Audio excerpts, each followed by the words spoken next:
અને તરત જ તેના બચ્ચાને શોધવા નીકળી પડ્યો. મેં તેને બધી જગ્યાએ શોધ્યો, પણ તે ક્યાંય નજર ન આવ્યું. અને આમ સવાર પડી ગઈ. હું મમ્મી બેર પાસે જવાનો જ હતો કે મારી ગાડી તરત જ નીચે આવી ગઈ અને તે ગાયબ થઈ ગઈ. જોત જોતામાં હું પપૈયાનું ઝાડ બની ગયો અને ત્યારથી અહીં જ ઊભો છું. તેની વાત સાંભળીને બધા જાનવરો દુઃખી થઈ ગયા. તમે ચિંતા ના કરો, અમને મમ્મી બેરના ઘરનો રસ્તો જણાવો. અમે એમને અહીંયા લઈને આવીશું અને એના બચ્ચાને પણ જલ્દીથી શોધી લાવીશું. સાંભળીને મોટા પપૈયાએ મમ્મી બેરના ઘરનું સરનામું આપ્યું.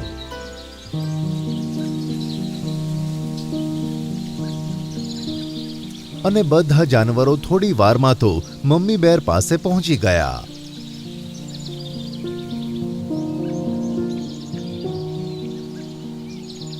અને તેને પોતાની સાથે લઈને મોટા પપૈયા પાસે આવ્યા.